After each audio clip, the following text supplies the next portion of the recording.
Bien, entonces vamos a las gráficas directamente. Si tenemos una cosa que es una constante, ¿no es cierto? Yo le saco logaritmo a la constante, habíamos dicho que el logaritmo de 1, en el caso de la constante sería logaritmo de la constante, ¿no es cierto? Y si el controlador en este caso es una constante igual a 1, logaritmo de 1 es 0, por lo tanto nos queda 0 decibeles. La fase de esto es 0 grados, ¿no es cierto?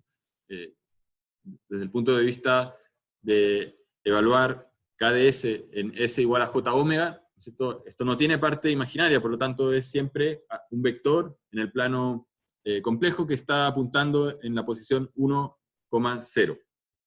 Por lo tanto, la fase es 0.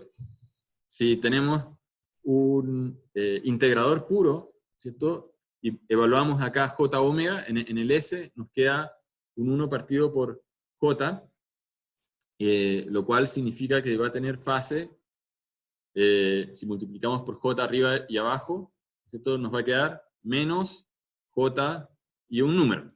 La amplitud se va a ir achicando porque el omega está en el denominador, por lo tanto ocurre esto que veíamos acá. ¿Cierto que en escala, en decibeles, escala logarítmica, tenemos una caída de 20 decibeles por década? Esa curva cruza cuando omega es igual a 1, ¿cierto? La magnitud va a ser 1, cuando omega es igual a 1, y por lo tanto, en una frecuencia igual a 1, que sería 10 a la 0, esto cruza los 0 decibeles. Por lo tanto, es una línea recta que cruza los 0 decibeles en omega igual a 1. Y la fase es siempre menos 90 grados. Entonces podemos ver que el integral es una especie de filtro pasabajo. En realidad está rechazando las frecuencias altas. Y aquí tenemos lo opuesto. El derivador tendría J omega, ¿no es cierto? Entonces la fase va a ser siempre más 90 grados, y la amplitud de esto va a ir creciendo en 20 decibeles por década, pero cuando omega es igual a 1, nuevamente, si K sub D es igual a 1, vamos a tener que la magnitud de esto va a ser 1 en una frecuencia 10 a la 0, que es la frecuencia 1, revoluciones por segundo, y por lo tanto la recta partiría por ahí. Si uno grafica frecuencias menores a 1, esta recta sigue hacia aquí, ¿no es cierto? Hacia ese lado. Ahora, si tenemos un proporcional integral, que es uno de los típicos que hemos ocupado, esto tendríamos que forzosamente poner valores, ¿cierto? Entonces supongamos que la parte proporcional es 10 veces más fuerte que la integradora. Tenemos K sub P igual a 10, K sub I igual a 1. Esto, si lo escribimos como función de transferencia, se parece a una de las que ya teníamos, ¿cierto? Esto pareciera una red de adelanto, pero aquí hay algo que no está en la típica red de adelanto, que está faltando el más 1, ¿no es cierto? Las redes de atraso y adelanto tienen un más 1 y un más 1. Entonces, en realidad esto es la combinación, podríamos decir, de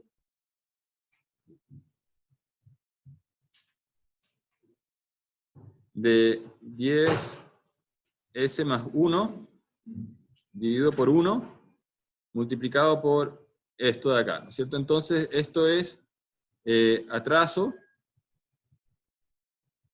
puro, menos 90 grados, y este de acá sería como un adelanto.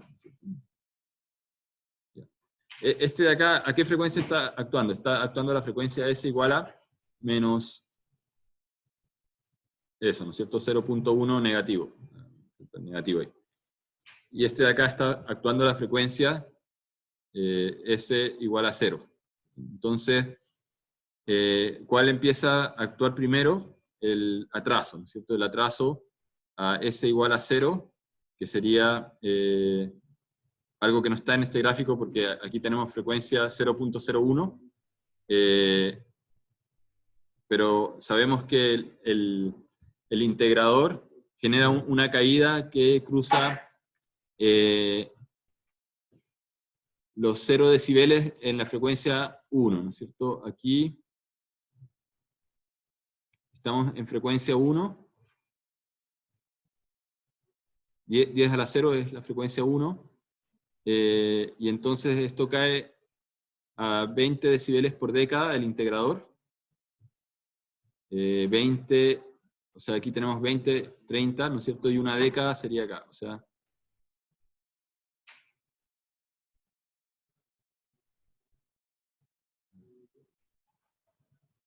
Y después, otra década más atrás, tendríamos que llegar hasta acá, hasta los 40. Esta curva sería el 1 partido por S. Y por otro lado tenemos una curva que es el del numerador, que es un adelanto, y ese ocurre en 0.1. En 0.1. ¿Sí? O sea, esta curva está corrida porque esto está en 20, ¿no es cierto? La 1 partido por S correcta sería una que está 20 decibeles más abajo, es que no está en el gráfico. Voy a...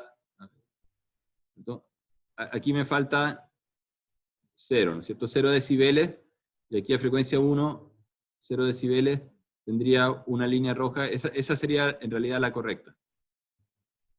No, estoy tratando de hacerla paralela a la magenta. Ese es el real 1 partido por S. ¿Ya? Dijimos a omega igual a 1, tengo 0 decibeles, y cae 20 decibeles por década. Y a eso le tengo que sumar la otra que actúa a una frecuencia de 0.1. O sea, a esta frecuencia 0.1, 0.1 está ahí. Tengo... algo pasó con esto. No quería eso.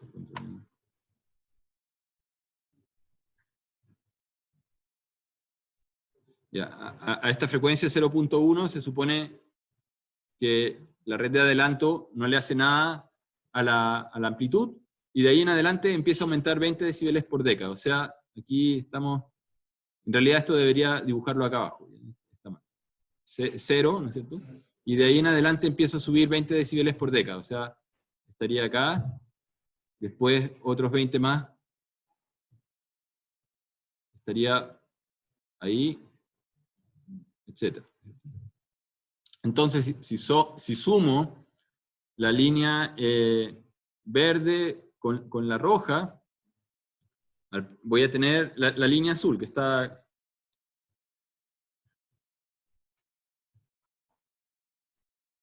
¿cierto? Al principio la verde no le hace nada a la roja, entonces la roja viene ahí.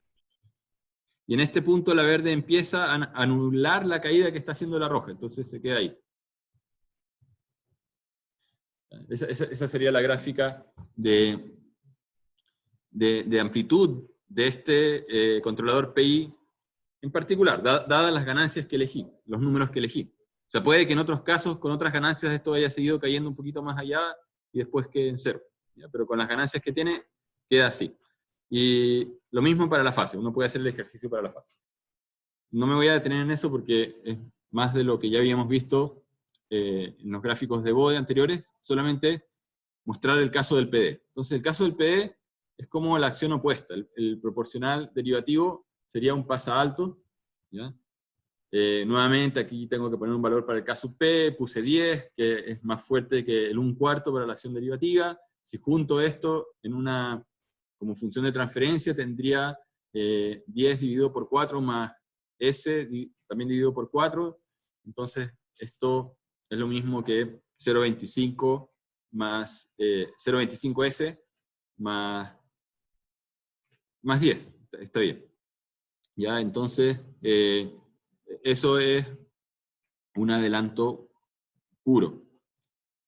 ¿Qué pasa si yo pongo en cascada estas dos funciones? ¿No es cierto? Yo combino PI con PD. Tendría un controlador PID.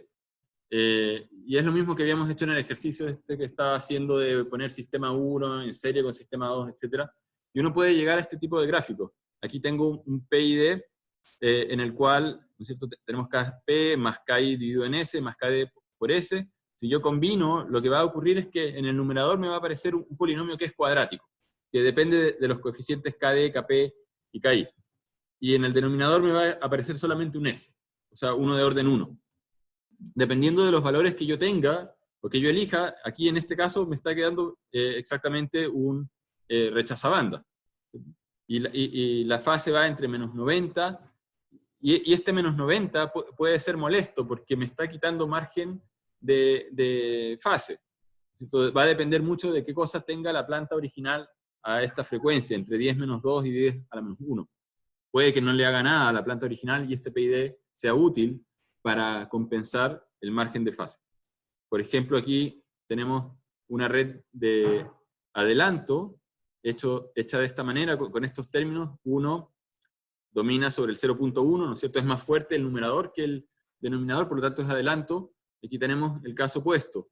0.01 es mayor que 0.001, y entonces esta es una red de atraso. Combinamos las redes atraso-adelanto, y miren el gráfico que ocurre. Aquí estoy haciendo un pasabanda, que es lo opuesto del de acá, que era un rechazabanda. El PID de acá es un rechazabanda, y aquí hice un pasabanda, que de hecho es el opuesto al ejercicio que estuvimos inventando con Python, ¿cierto? Entonces, lo que uno puede ver es que con la elección correcta de los parámetros uno puede jugar y moldear la respuesta en frecuencia del sistema en lazo cerrado. Aquí están las observaciones que ya las he dicho varias veces, así que esto lo pueden leer, es más como un resumen. El PI uno lo puede asociar con una red de atraso, el PD con una de adelanto. Uno puede tener filtros que son adelanto-atraso, ¿cierto? En los de adelanto-atraso domina el adelanto, o filtros que son atraso-adelanto, que actúan como rechazabanda, donde domina el atraso. Y después P y D pueden funcionar de las dos maneras. Ahí va a depender de cómo elijan los coeficientes. Si ustedes piensan que al combinar una función de adelanto con una de atraso, ¿no es cierto? Las dos son de primer orden, multiplican estas dos cosas, les va a aparecer un polinomio en el numerador que es cuadrático, y en el denominador también otro cuadrático. Entonces uno empieza a lograr expresiones que son parecidas a la expresión cuadrática que tiene el PID. De hecho, en casos más complejos, uno podría tratar de buscar el diseño de controladores donde se combina el PID con una red de atraso-adelanto. Esto para obtener los beneficios. Por ejemplo, si uno sabe que el sistema tiene ruido limitado en ciertas frecuencias, uno podría tratar de poner, por ejemplo, en el sensor una red, no delante del controlador, sino delante del sensor, una red que rechaza ciertas frecuencias. Eso se usa en la práctica, pero va a depender mucho del sistema en particular y del sensor que uno tenga, de las características de ruido de cada sensor.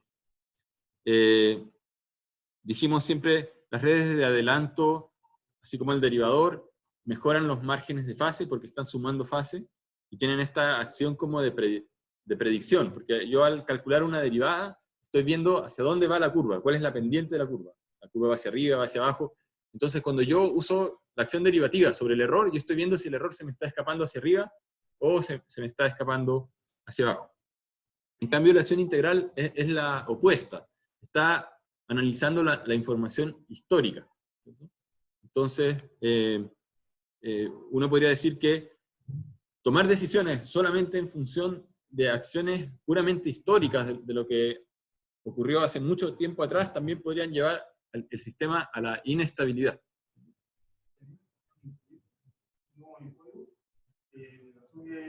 Le puso una corriente máxima que avanzaba los motores. Entonces, le puso un poco integral. Cuando me pasaba el error, me seguía como dando la orden, no sé, lo tenía limitado en 0,5, pero ¿hay alguna forma como de desactivar el control integral? Sí, justo vamos a llegar a eso que se llama la acción anti-wind-up, porque eso que te está pasando es porque tienen una acción integral que está acumulando el error tan antiguo que aun cuando ya llegaron a la línea, el error acumulado antiguo sigue como teniendo influencia sobre la decisión del controlador. Y aunque ustedes lo saturen, no sale de la saturación.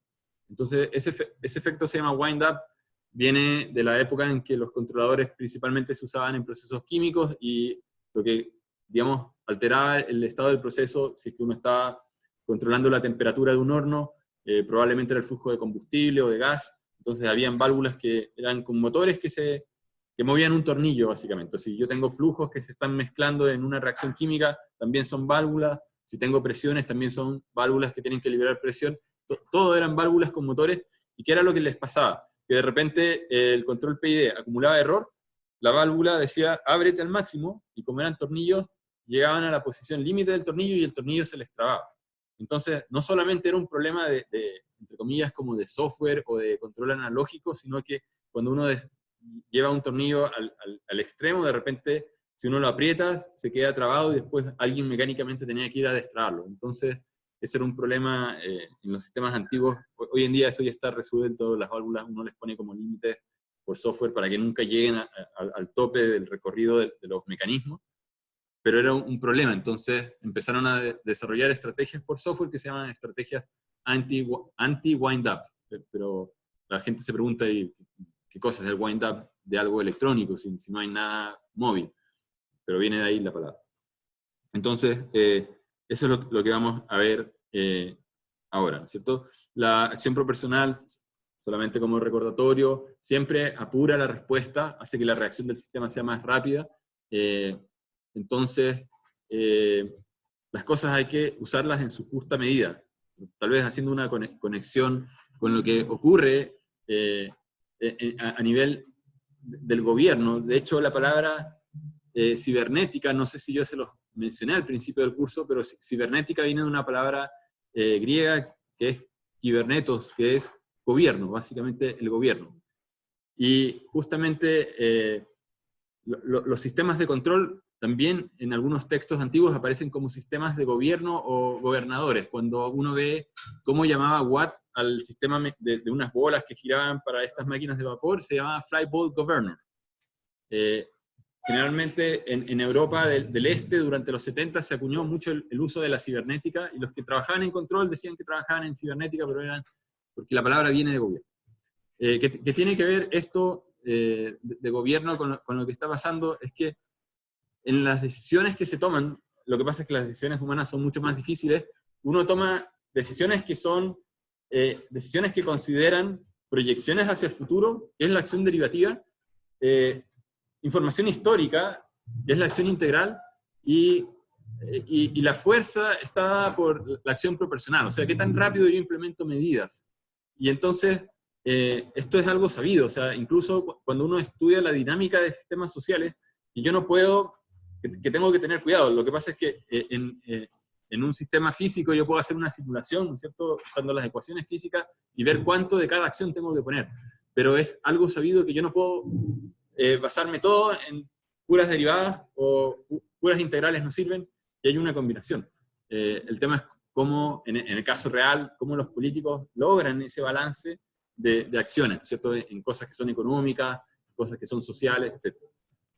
Pero esto lo digo como algo que deben recordarlo, no solamente si el día de mañana se dedican a las políticas públicas. Hay acciones que ven proyecciones y hay acciones que ven historia pasada, y uno tiene que encontrar este balance. Lamentablemente para las cosas más sociales no hay una fórmula o un algoritmo que nos diga esto es lo que hay que poner. Entonces aquí les voy a mostrar esquemas. Esto es un gráfico de Simulink.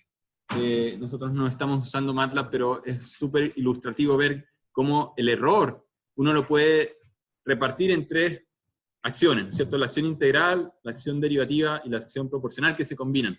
La próxima clase me voy a detener en un gráfico que viene después, porque aquí estábamos justo mencionando el caso de poner una saturación producto del hecho de que llegamos al límite, ¿no es cierto?, de lo que el sistema puede tolerar. Pero después uno podría ver que el sistema está saturando demasiado, y cuando está saturando demasiado, uno podría extraer información de ahí para restársela al integrador. Eso es lo que se llama la acción anti-wind-up. Lo vamos a ver con calma la próxima clase.